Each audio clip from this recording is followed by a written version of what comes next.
What is going on, guys? We are back for yet another fight card. UFC Paris, Imavov versus Borralho. This is the full card predictions. We got a really good slate of fights on this card. I'm really excited for it. Back in the booth.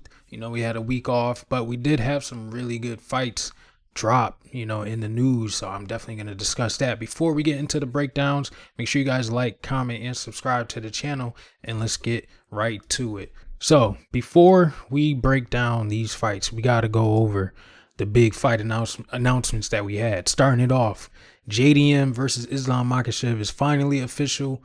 November 15th, I believe. Yep. MSG. Very big welterweight fight. Early prediction, I'm going to lean Islam. I don't want to pick Islam. I'm not, a big fan of him, but I do respect his game. I like JDM, as a UFC star better, but I got to respect Islam moving up. I feel as though he'll be, a lot stronger in the grappling department. He can definitely mix it up on the feet with JDM. I don't think that, we saw the success that JDM had against Belal, but Bilal's wrestling and Islam's wrestling is completely different.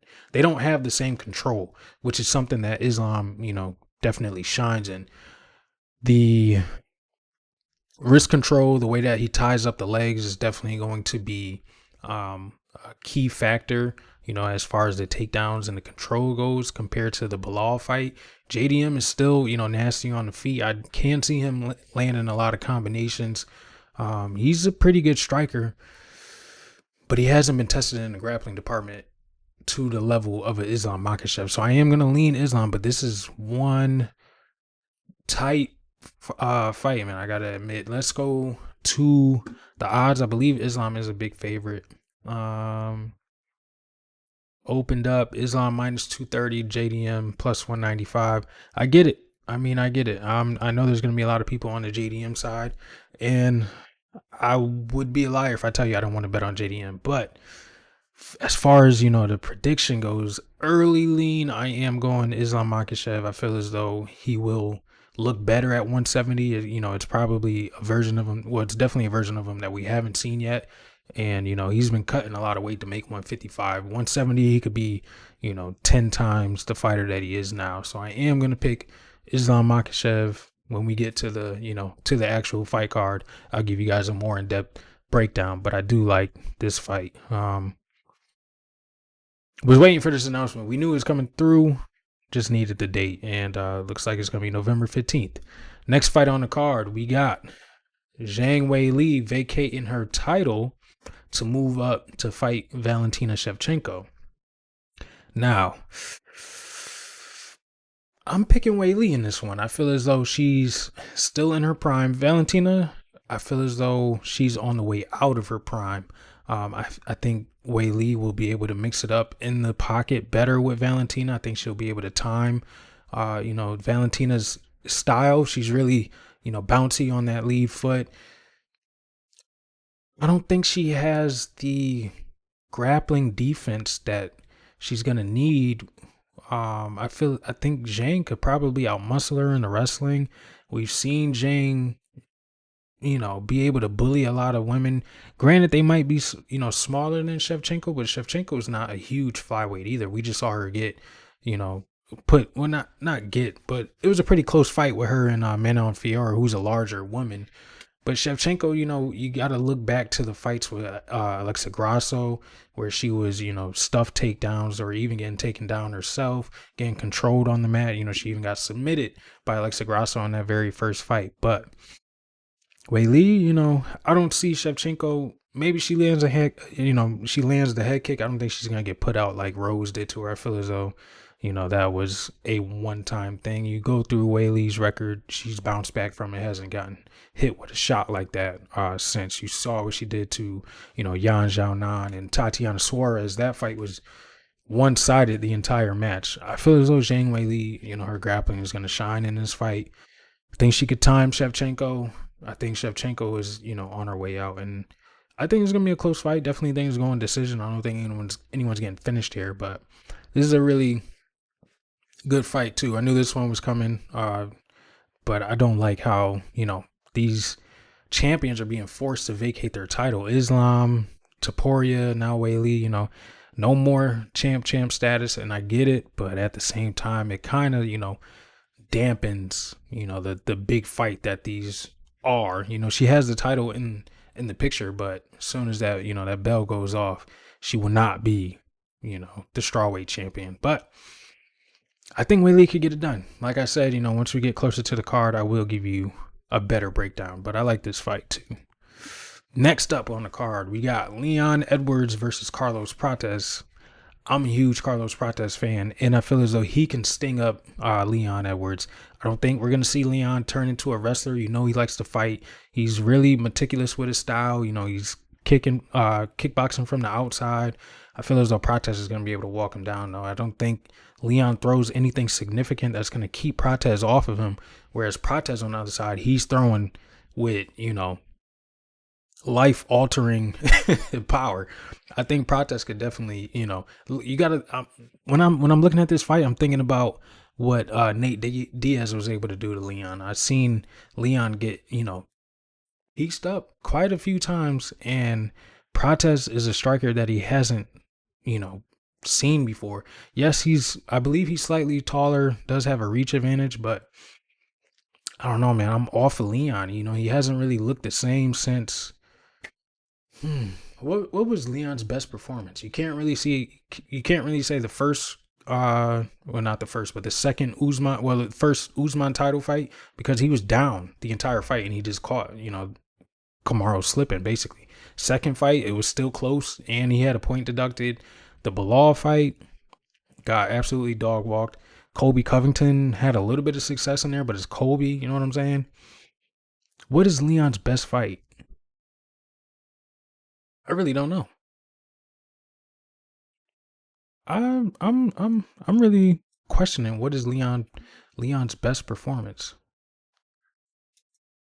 I know he has some finishes, but like, what was his last finish? Before Kamaru, his last finish was 2018 Peter Sabata. Yeah, you know what I'm saying? I don't. Kamaru head kick, yes, it was amazing, but he was also down 4 rounds. Then he got the, you know, the decision. Kobe dog walk by Bilal. Sean Brady handled him. I think Prates could definitely get Leon Edwards out of the top 10 with a finish here. I think he is going to finish him. Even if he doesn't, I think, you know, Prates is just going to look phenomenal in this matchup. A lot of people are saying, you know, oh, don't forget Rocky, you know, he can bounce back, He's going to kick and move just like what Gary was able to do. But Leon and Ian Gary they're similar, but the movement is completely different. So I'm going Carlos Prates to kick Leon Edwards out of the top 10 rankings. Now, like I said, Zhang Weili had to vacate her title for Mackenzie Dern and Verna Jandiroba. I thought it would be Zhang Weili versus Jandiroba for the title, but I guess Mackenzie Dern is, you know, the best available strawweight at the time. I don't really like the booking here. Let's look at, you know, the strawweight rankings just to understand, you know, what the matchmaking was here. So Lucindo, let's you know, we can start a little lower. Lucindo, yes, she just, you know, lost to, was it Lemos? Yeah, lost to Lemos. Got a win over Angela Hill last time. She wasn't getting the fight. Esparza's retired. Lemos, she just, you know, lost to Verna. Tatiana just lost for the title. Verna, I understood. Yan Xiaonan just fought for the title. Then we go down to Mackenzie Dern, who's what? She's 4th or 5th, I believe. Mackenzie, yeah, she's 5th in the UFC rankings. She's on a 2-fight win streak, but, you know, a year ago, she lost to Amanda Lemos, and then 2 years before that, or 2 years, you know, ago, she got knocked out by Jessica Andrade. I don't really like this title fight, man. But I guess there's really nothing that you could do. They weren't going to give it to Jillian Robertson. I am picking Verna, but it could be a nasty matchup because Verna's striking isn't that good. Mackenzie is better on the feet, but I feel like the grappling could possibly cancel out. Mackenzie's the better wrestler. Verna's jiu-jitsu probably better. It's a nasty title fight. I do see it going on 5. It could be, Mackenzie Dern getting her hand raised because of the striking, but I don't like this fight at all, honestly. I guess I'm gonna lean Mackenzie just because she's better on the feet, but again, this is a nasty strawweight championship. Next fight. This is a really good matchup, and I really like it for Mario Batista. Umar Nurmagomedov versus Mario Batista. This could be a very big fight for either one of these guys. I think there will be moments of success for Umar. I think he can get Mario down. Mario is pretty gritty. He does, I can't even say his striking is better because Umar's striking is pretty well-rounded. He could kick, he could do all types of kicks. He can strike. He closes distance pretty fast. Mario, he puts a pace on guys, and that's something that we saw Umar struggle with, but it was more so with the wrestling against Merab. I think he can compete in striking with Mario Batista. He is a shorter fighter in this matchup, but like I said, I think he'll be able to close the distance and, initiate grappling better than, what Patchy Mix was unable to do last time out. So I do think Umar wins, but I would like to see Mario win this fight. But early prediction, we're going Umar Nurmagomedov, not Usman Nurmagomedov, one of his cousins or whatever they are. Too many Nurmagomedovs going through all these promotions, man. But yeah, Umar, I'll go Umar decision. I don't think he finishes Mario with like a submission or anything like that. Really good fight there, though. Really good bantamweight matchup there. So that is it for the fight announcements that we had, earlier this week. Let's get to UFC Fight Night. Imavov versus Caio Borralho. First fight on the card, we got Shauna Bannon taking on Sam Hughes. I am picking Sam Hughes. Shauna Bannon, I've never been a big fan of her. When I think her striking, she's like a kick first type of fighter. She's really bouncy, a lot more bouncier than Valentina. Valentina's real tight. Shauna's a little more, bouncy. That's a crazy visual. I just saw it out the corner of my eyes. But yeah, she's super bouncy. She's on her toes a lot. Like I said, kick first approach. Her hands aren't that good. She flurries when she tries to close the distance, but her chin is up in the air. She got cracked by Puja Tomar. Ended up, finishing the submission off of her back. I picked Puja Tomar there. Whatever. That fight was absolutely garbage. But when I look at Sam Hughes, I feel as though she's more well-rounded. She'll be able to initiate the grappling, close distance, get the wrestling, take her down, solid low kicks. I don't think she's going to be, getting stung up from distance from Shauna Bannon. Slight reach advantage, but it's really half an inch. You don't really, count that. I feel as though Sam Hughes should be able to control Shauna Bannon, shut her down, shut her whole game down, maybe even get a TKO. I'm not going off, the rails and saying that she does, but I can definitely see her getting on top, maybe even get into a dominant position, full mount, something of that matter, and landing some nasty ground and pound. Shauna Bannon, like I said, I've never been impressed with her.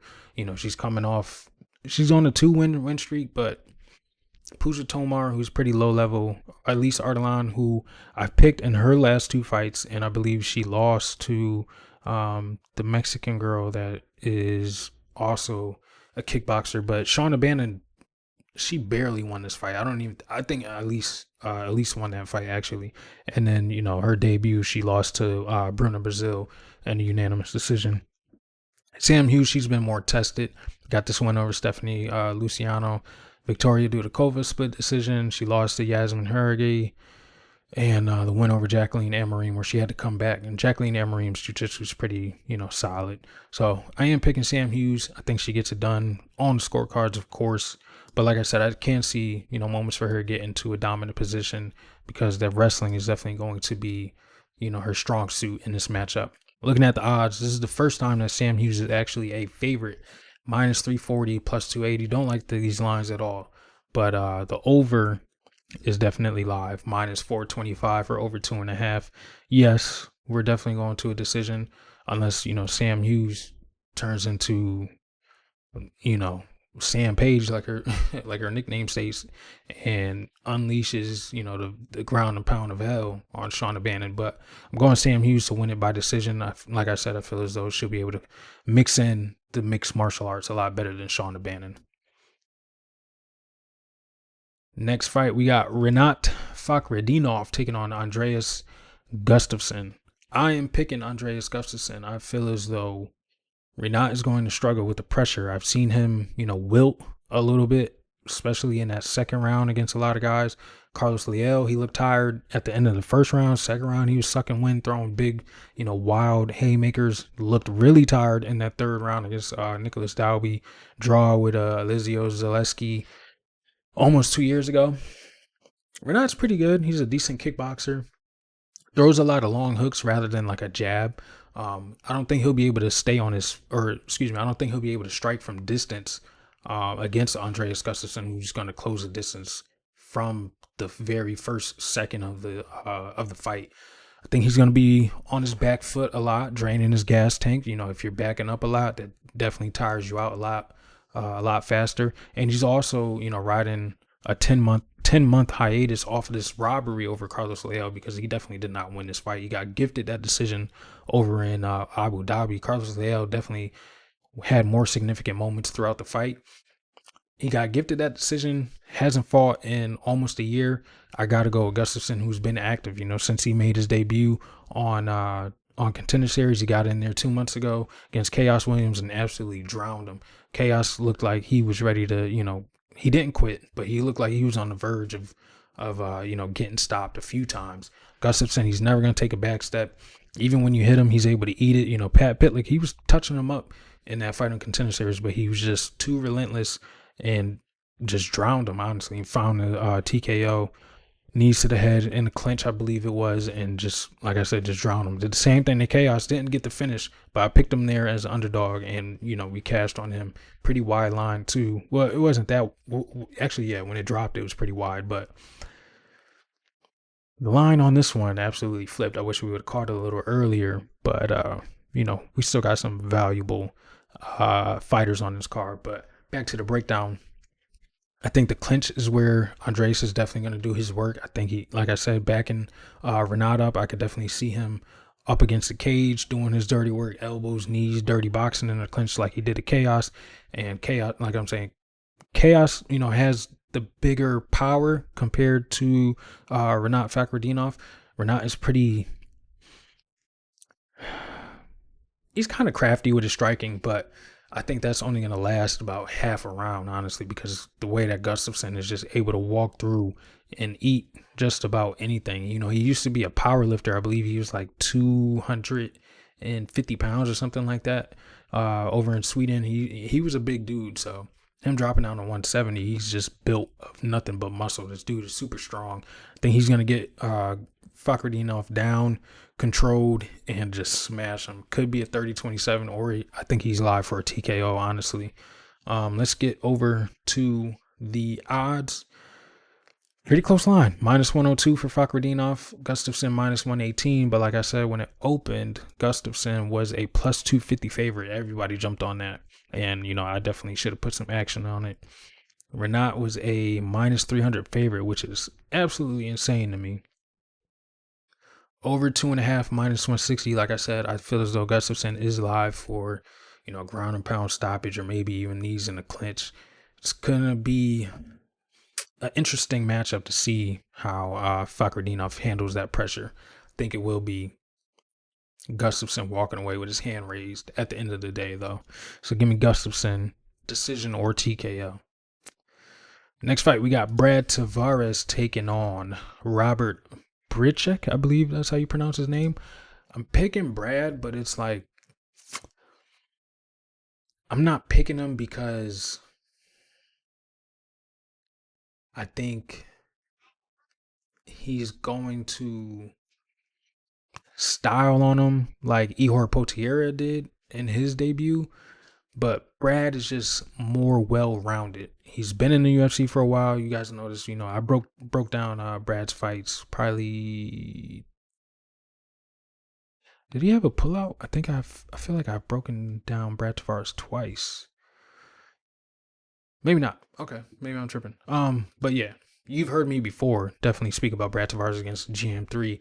He mixes it up well. It has pretty solid takedown defense. You know, we saw GM3 unable to take him down in their matchup, and you know, we put money on GM3 by sub. But Brad Tavares he's a dog, man.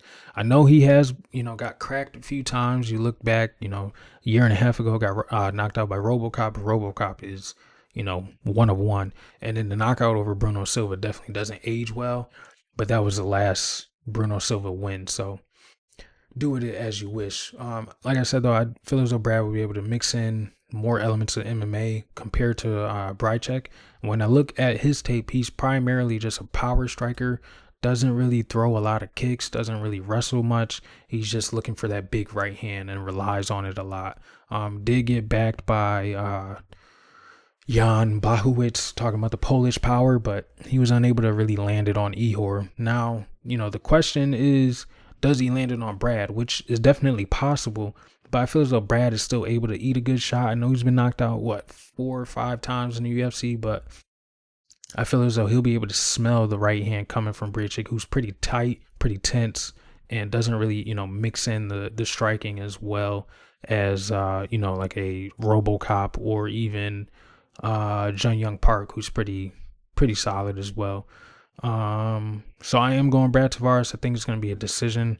Like I said, I just think he'll be able to do more than BRYCZEK. But this is a fight. I wrote this down actually. This is a fight that I'm definitely going to avoid putting any action on because, you know, BRYCZEK's been off for a year and a half. No, he was dealing with an injury, but I also need to see what adjustments he's made to his, you know, to his preparation, because, you know, when some fighters take a year off, they look like completely different people. So I'm avoiding this fight all the way, but I am picking Brad Tavares to win by decision.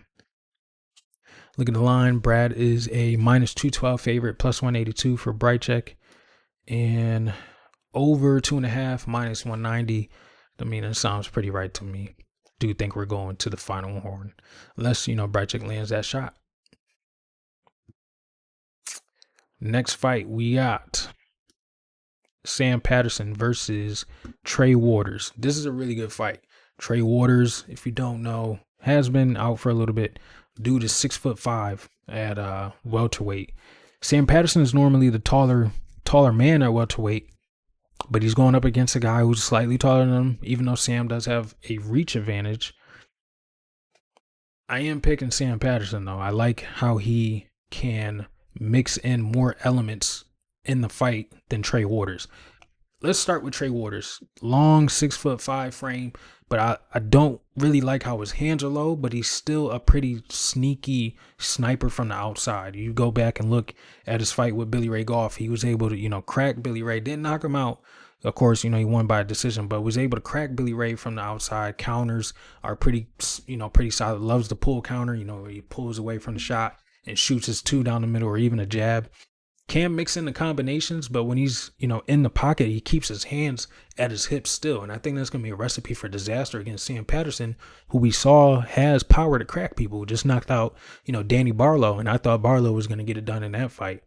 If you go back to the Quinlan fight, Quinlan was able to get him down momentarily. And I feel as though if Quinlan's able to get Trey Waters down, Sam Patterson is able to get Trey Waters down. I think his gas tank is something that, you know, is still a little questionable too. Did look a little tired in that Quinlan and that Billy Ray Goff fight where both of the guys were pushing the pressure.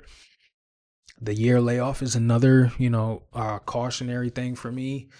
And we need to see what that takedown defense is really looking like now. I know, you know, a year ago, 2 years ago, got taken down. We need to see what he's looking like now. He does train with Charles Johnson, which I really do like that gym. I really like, you know, the fighters that come out of there. I believe Terrence McKinney is over there as well. But Sam Patterson, man, he's more complete of a fighter. I like his ability to punch in between the combinations. That's how he was able to land the knockout shot on Danny Barlow, hit him with a right hook. In between the combination that Barlow was throwing, knocked him back, and then finished it, you know, with a I believe it was a hook up against the cage, and absolutely, you know, knocked Danny Barlow out. He's got the wrestling ability. He's dangerous, and his guard is pretty dangerous, and he's dangerous off of his back. Has, you know, a couple submissions. Got the submission over Kiefer Crosby and Johan Linus about a year and a half ago.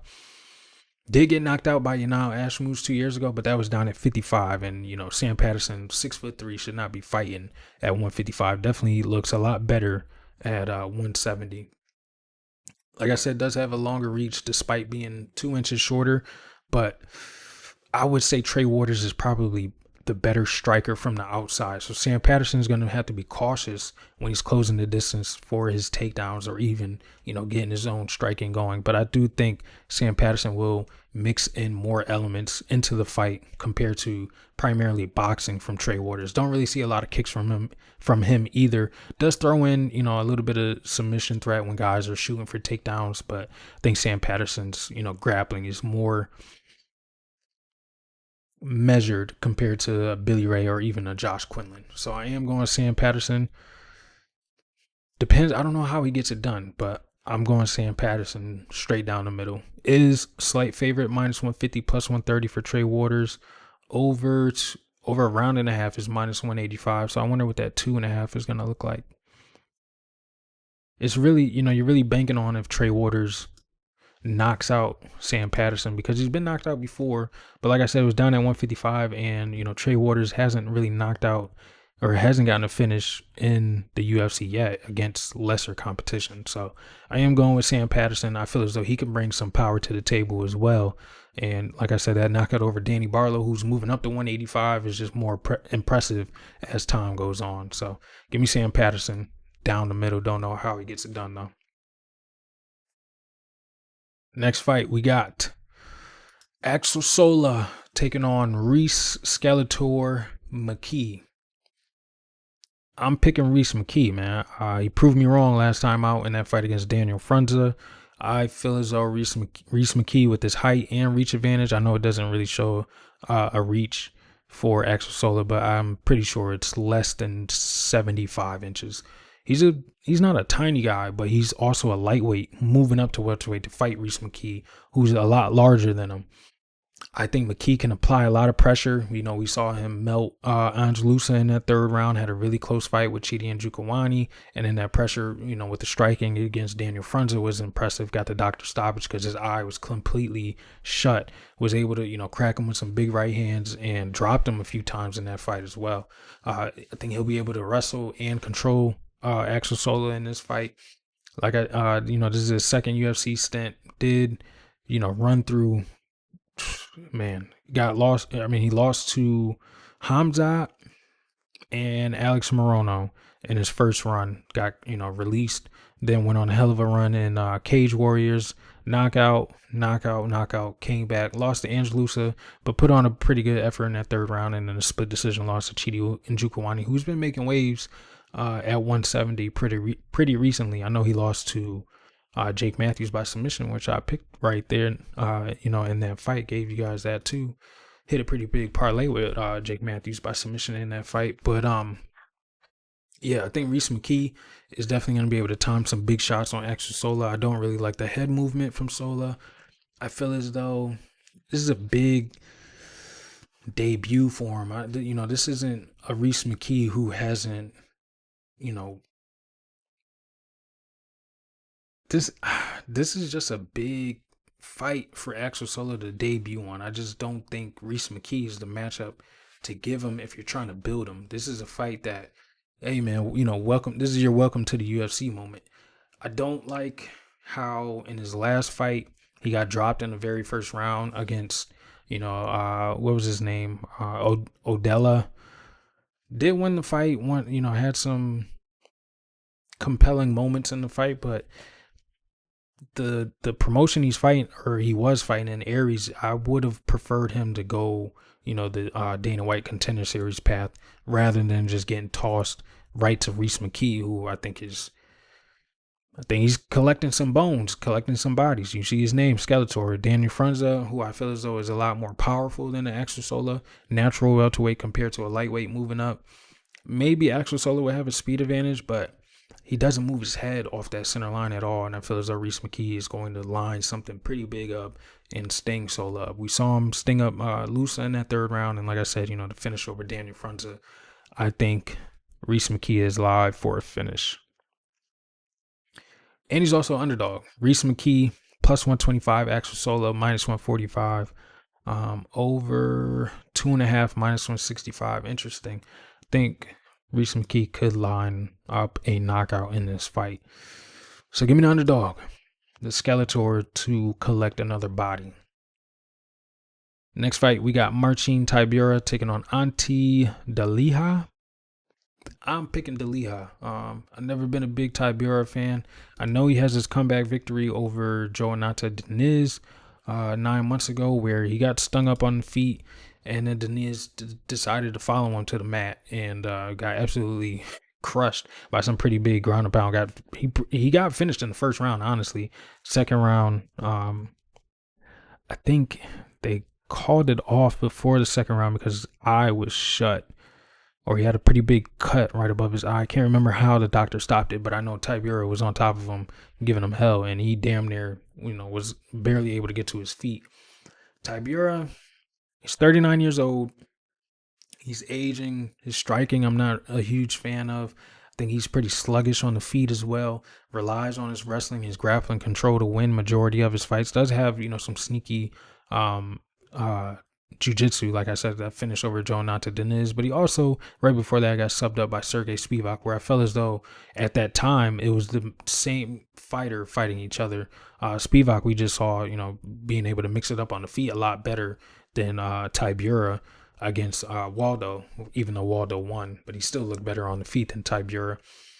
I don't think he's going to be able to pull, a similar finish against Jonathan Deniz, the Jonathan Deniz finish over DELIJA. I feel like DELIJA, his pressure walking forward, throwing big bombs. I think he's going to catch Tybura, not knock him out like, Tom Aspinall did, but I feel as though he can knock him out in that type of fashion. I think he lands a big right hand, and we see Tybura tumble just like how he tumbled against Tom Aspinall. DELIJA also has some wrestling in his, in his repertoire as well. His defensive grappling is pretty decent as well.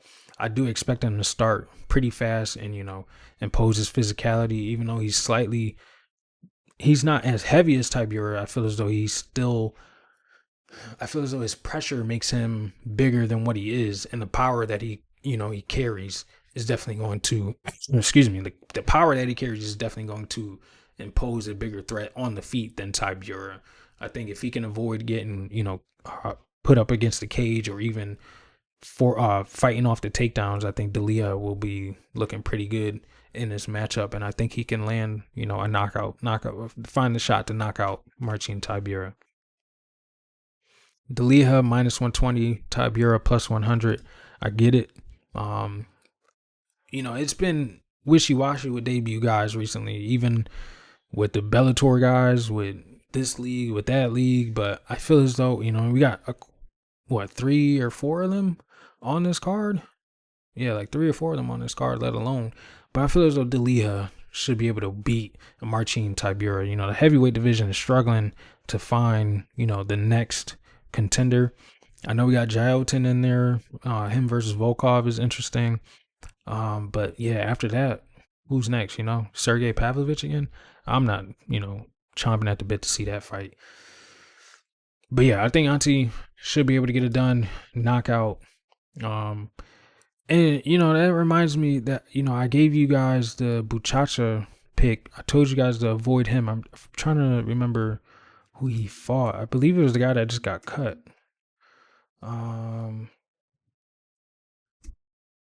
What is his name? It's not Gaziev. Is it Marcus Buchacha? Marcus Buchacha? Who did he fight? He fought Budai, and Budai got caught. I told you guys not to pick Buchacha, but that was because he's primarily a jiu-jitsu guy. His striking isn't that good, and he was, gassing out. Didn't think he was going to beat a bigger fighter in Budai. But I do feel DELIJA is live in this fight, so going with DELIJA to win, knockout or decision.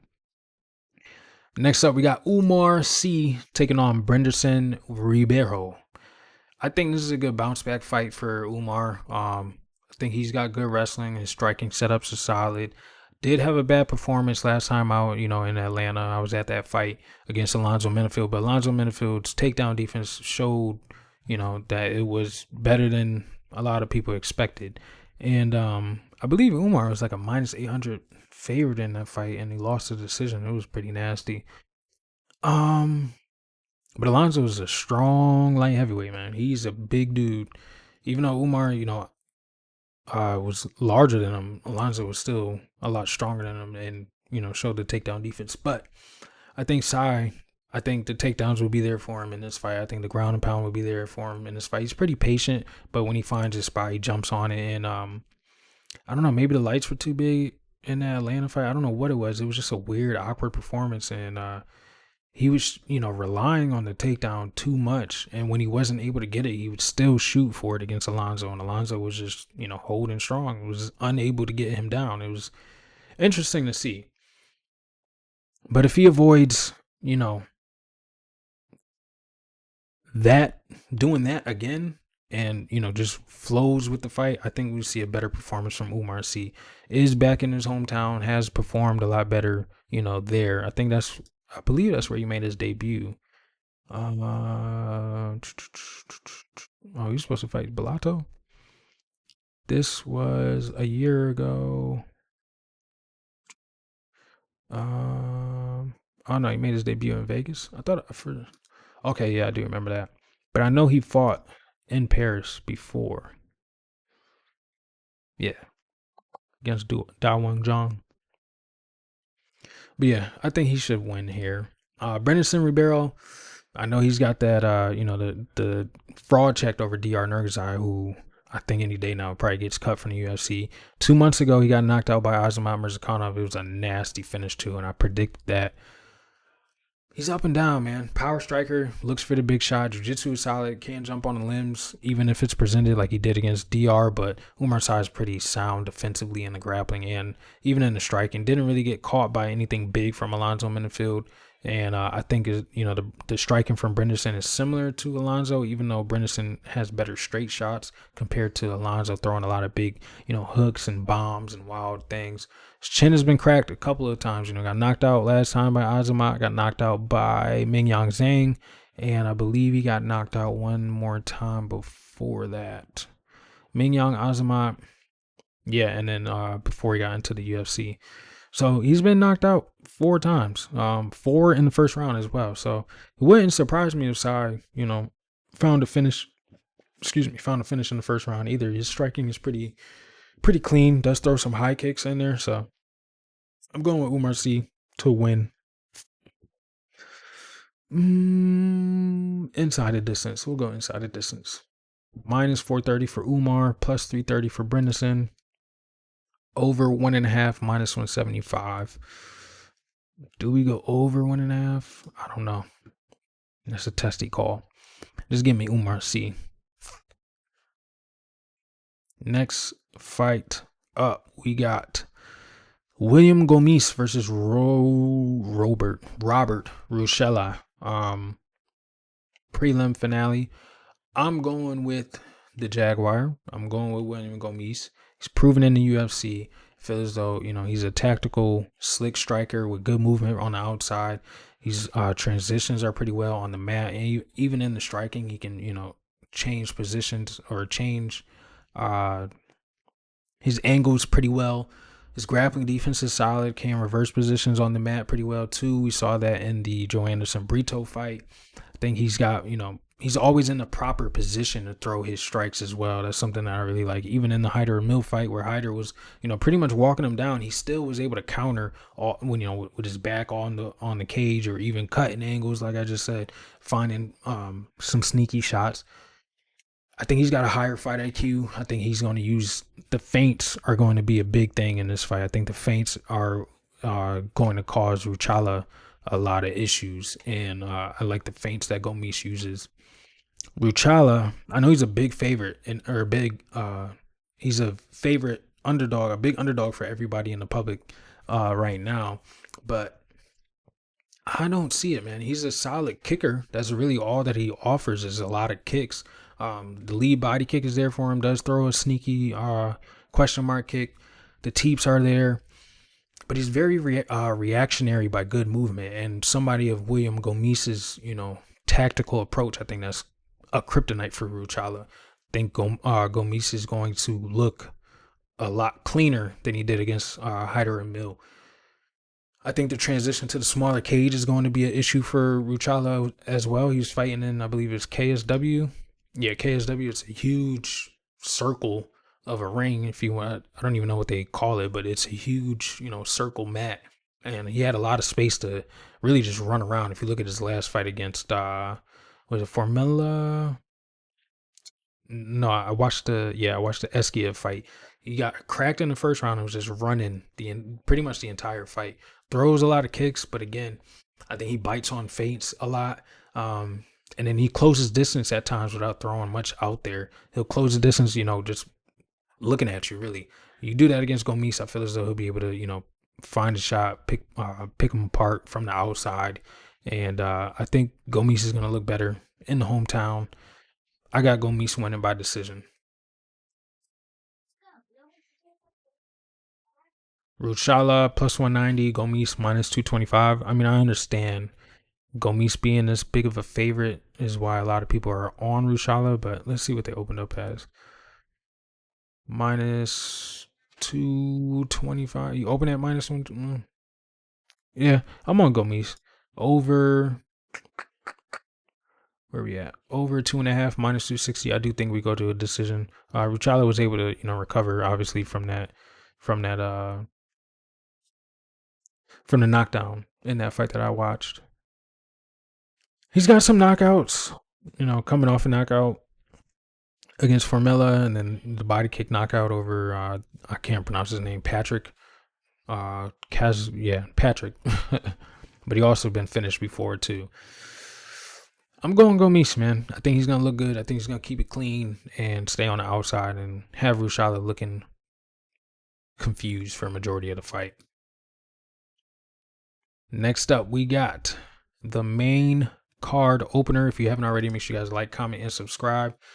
Patricio Pitbull versus Losens KEITA. I'm picking KEITA, but I gotta admit, it's not I'm not confident in it because I don't know what his takedown defense looks like. And I feel as though Pitbull, who's more comfortable in the UFC now, yes, he's had 2 fights. One, he got dog walked by Yair, and then, he won the decision over Dan Ige. I think Patricio is going to be able to close distance better than he did against Yair because Losens, he's not.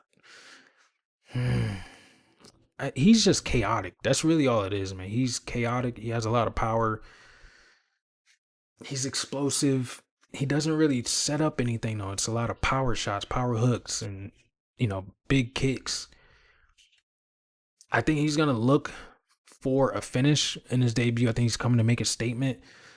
But like I said, I got to see what that takedown defense looks like. Patricio was able to get, I believe he was able to get Yair down pretty easily when he did shoot. I'm trying to remember. No, he reversed the heel hook. I believe that's what it was. But he was able to get Dan Ige down. And I think KEITA will be in the pocket similar to how Ige was. And Pitbull will be able to shoot for the takedown. I think he gets it pretty easily too. A lot of the fights that I've seen from KEITA, it was a lot of stand-up striking battles. I haven't really seen people, shoot for takedowns on him. And the guys that did, I did see one person take him down in the other fight. I think they might have been hurt and were shooting the takedown, but I don't know, man. It's just all pure chaos with him. Pitbull, he is a slower striker on the feet, does sit in range too much, does watch, what guys are doing a lot, too much as well. He did lose the explosiveness that he had but like I said, I do think he's settling into the UFC with a 1-1 record, since his signing. We need to see what KEITA looks like in the UFC compared to, just flat out, throwing money on him. We've seen a lot of guys debut and look terrible. Patchy, Pitbull, Pico didn't look bad. Pico looked really good. He looked really good, but he got caught. So it's just, these debuting guys, man, I just can't put a lot of faith into them. But I'll go KEITA. Does he knock out PITBULL? I don't know. KEITA minus 190, PITBULL plus 165, over 2.5 minus 220. I think PITBULL could win the decision, but the pick is going to be KEITA.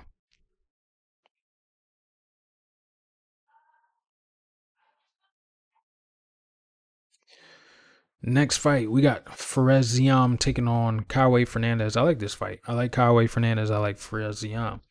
But I am picking ZIAM. He is also a big favorite. Looking at ZIAM, he's a long-rangey kickboxer. Uses his reach pretty well and maintains this distance.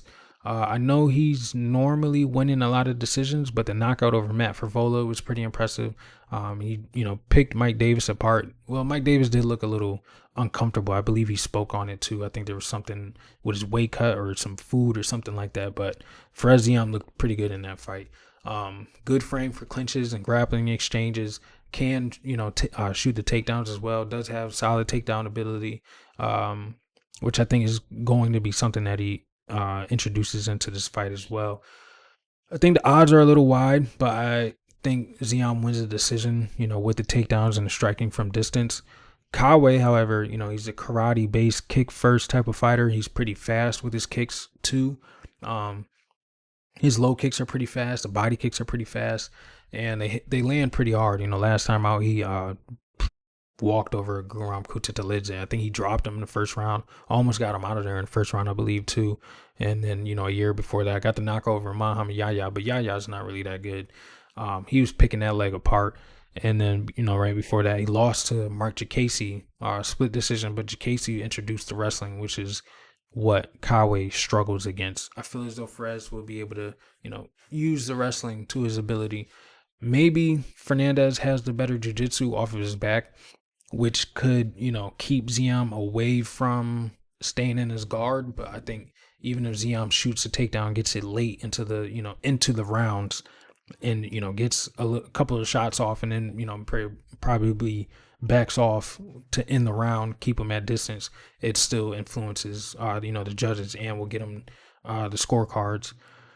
But Kawe's probably a little faster, but I think Ferez could probably touch him a little harder. So I am going with ZIAM to win by decision.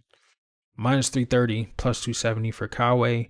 Over minus 230. I do think we're going over 2.5. Next fight up we got. This is an interesting one. Modestas Bukauskas taking on Paul Craig. Originally, when I heard this fight, I said, oh, Modestas should win.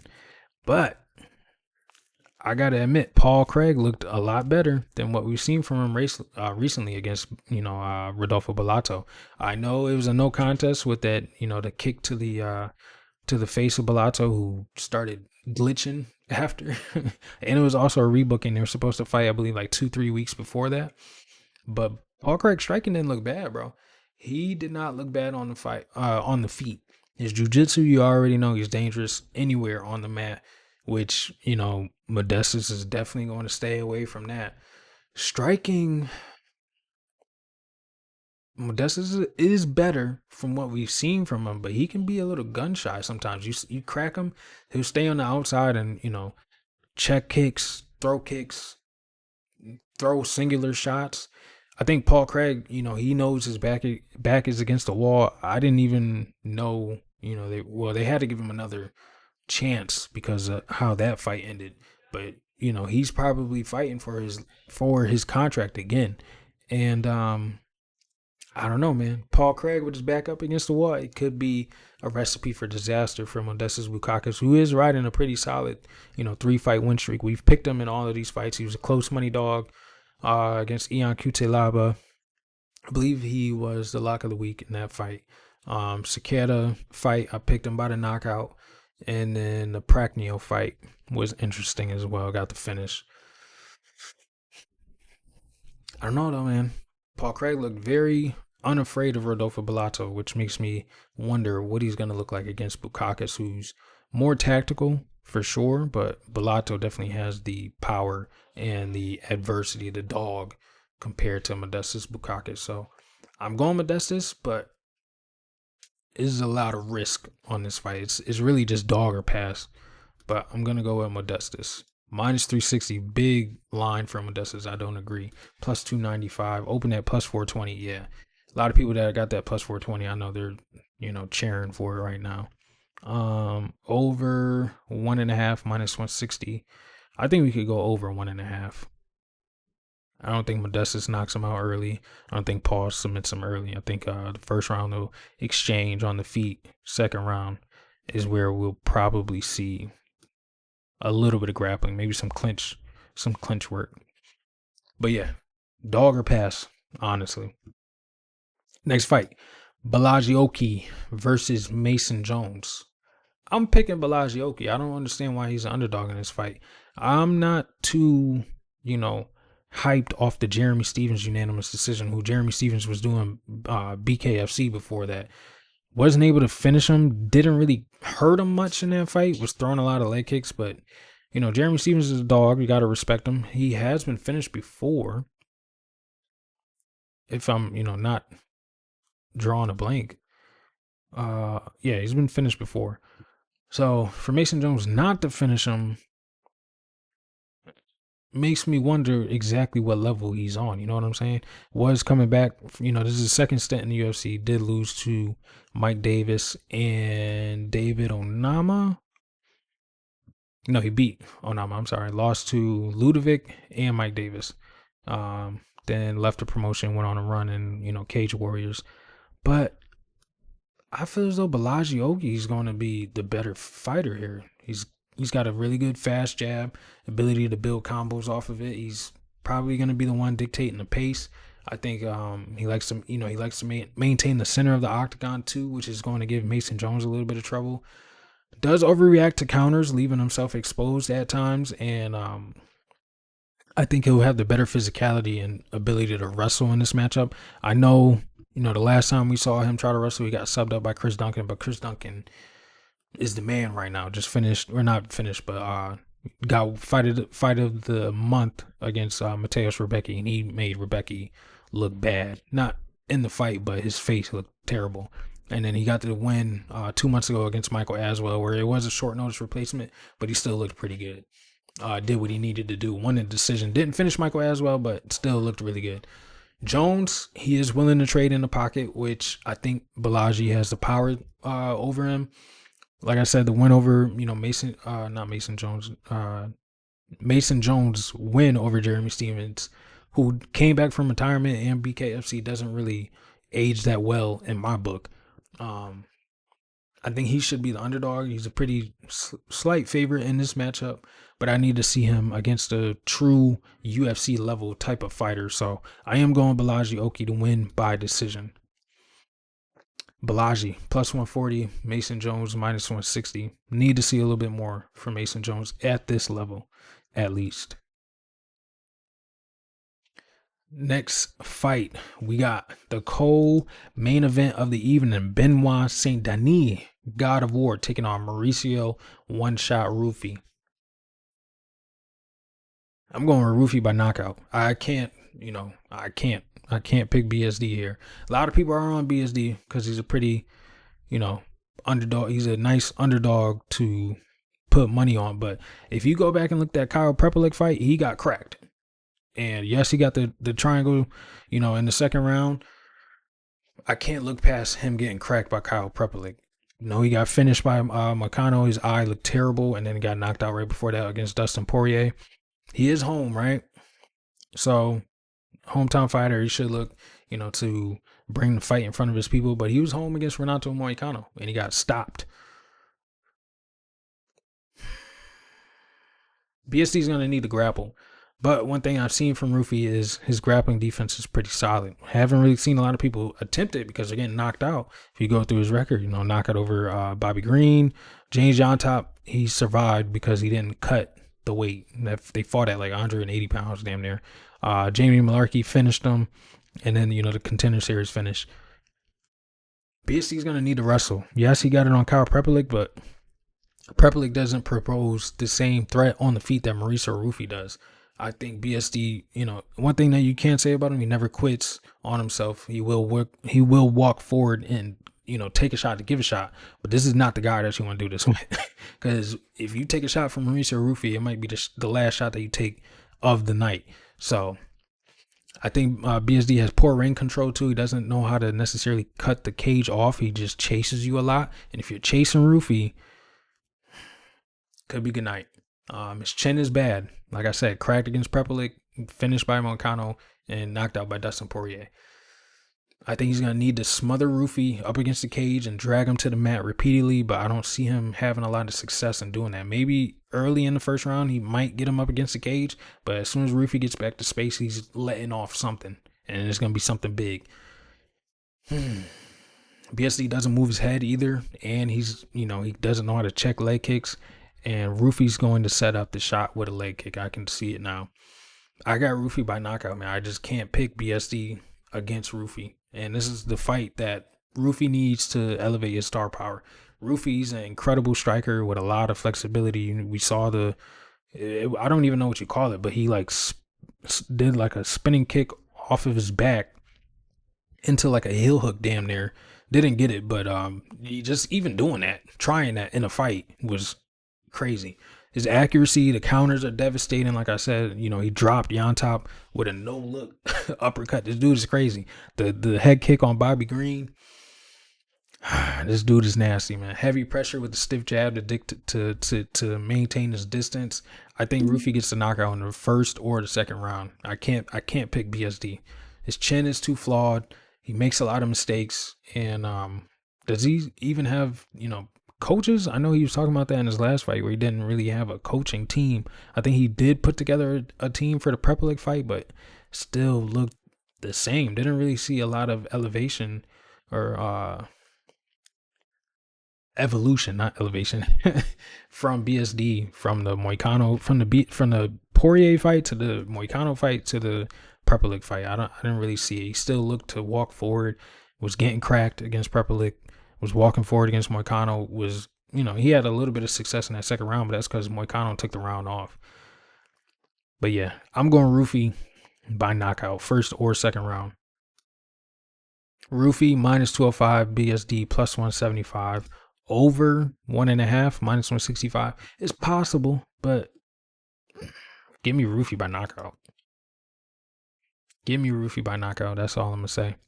Main event of the evening. If you haven't already, make sure you guys like, comment, and subscribe. Nasruddin the Sniper Imavov taking on Caio Borralho.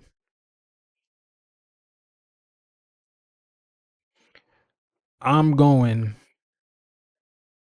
double fighting nerds. Win the main and the co-main event. Give me Caio Borralho. I think Caio can mix it up a lot better than Imavov, and that's the reason he's going to win this fight by decision. Don't think he finishes Nasruddin. Nasruddin is nasty on the feet, but Caio, his striking is pretty good as well, and the grappling threat is there. The wrestling is there for him. Don't really see Nasruddin shooting a lot of takedowns. Caio, his style is like a mix between karate and kickboxing. Throws a lot of leg kicks, which I really like. Throws a lot of body kicks as well. High level jiu-jitsu with decent takedown ability. Doesn't go to it often, but when he needs it, he'll pull it out of his bag. It could be a striking affair for 3-4 rounds. You never know. He has a pretty strong jab, the solid low kicks, like I was saying.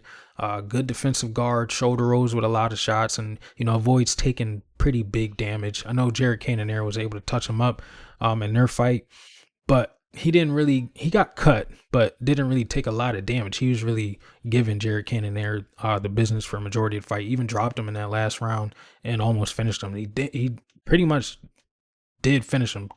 Cannonier was frozen, worse than what Imavov did. Caio does have a really good gas tank and can increase the output as the output and the pace as the rounds go on. So that's another thing that I like that Caio does. But Imavov does something similar as well. But one thing that is a little bit of a red flag is Imavov has fought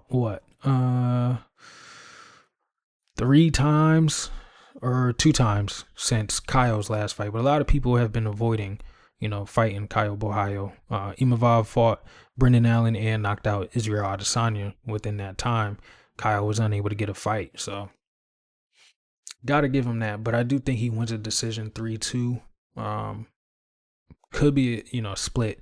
Definitely see this fight going all 5 though. Nasruddin, primarily a striker with some pretty good hand speed. We saw it on display against the knockout on Izzy. One red flag that I do have on him as well is he's too accepting of being taken down. Brendan Allen in that first round took him down easily, controlled him for a majority of the fight too. And if Brendan Allen, there was something weird going on with him in that matchup too. That was in Paris as well. They said something was going on with the food. Him and another fighter, I think it was the same fight that Mike Davis was on, if I'm not mistaken. But I remember Brendan Allen talking about it, the weigh-in, something went weird on that card, and he just didn't look the same after the first round. But yeah, Imavov does have some sneaky setups for his kicks that come after his combos. He can strike for 5 rounds, but has shown instances of gas issues with the grappling. We saw that in the DELIJA fight and the Joaquin Buckley fight quite a bit of time ago. Did have I remember this. The no contest with Chris Curtis. Both of them got a little testy. But yeah, positive for Imavov. I stated it earlier. He's fought 4 times since Caio fought and put himself in a really good position to fight for the title. I thought he would be the backup for the DDP Hamza fight, but it was actually Caio, which is pretty interesting. Wonder why the UFC did that. I'm not sure, but I got to give him credit for that KO over Izzy. But early in that fight, he was getting picked apart. Izzy is a better striker than both of these gentlemen, but I don't know, man. I feel as though Caio's going to be able to dictate how the fight plays out, and I got to lean on the fighter that can do that. You know what I'm saying? So give me Caio Borralho to win by a decision. I think he lands some pretty good takedowns, maybe even threatens a couple of submissions, gets on the back of Imavov, controls him up against the cage, and Imavov is going to have some successful striking moments. I don't think he cracks Caio. He probably lands, some solid shots, but I don't think Caio's, getting hurt or getting dropped or anything like that. I think Caio will close the distance when it's time, shoot the takedowns, get Imavov down, because his takedown defense isn't that great, in my opinion. I feel as though if both of these guys were to fight Hamza, I think Caio would fare a little better than Imavov. So I'm going with Caio Borralho to win by decision. Caio, slight favorite, -130. I believe he opened as an underdog. Yes, he did. +155. +110 for Nasruddin Imavov. A lot of people are on him as an underdog as well, but over 4.5, I do believe we're going over 4.5 because I believe Caio Borralho gets his hand raised at the end of the night by decision. And this is a really interesting fight. Winner of this could be next for the title, but it has to be, something impactful, because Dana White has already said either the winner of this or the winner of Fluffy already are. Whoever makes the biggest statement is going to, fight for the title in 2026. So I don't know, man. Things could be interesting up at middleweight. I think Caio wins. I don't know if it's going to be as impressive as what can come of RDR Fluffy, but I am going with Caio. I am going with the double fight nerds to win at the top of the card. I really like this fight night card. On a score 1-10, I'll probably give it, on just off name value, I'll probably give it like a 7.5, an 8. Got some really good fights going on. So a lot of debuting fighters too that, seem to, be big signings, but we'll see, man. We will definitely see. I like this card though, but that's all I got. Let me know what you guys think in the comments. Drop a W if you ain't got nothing to say. Make sure you like, comment, subscribe, share, do what you got to do for your boy. And I will see you for Makai's Money Making Plays later this week. Make sure you guys tune in. I'm back in the booth. You already know, we got a fight night card, so we get into it. See you guys later.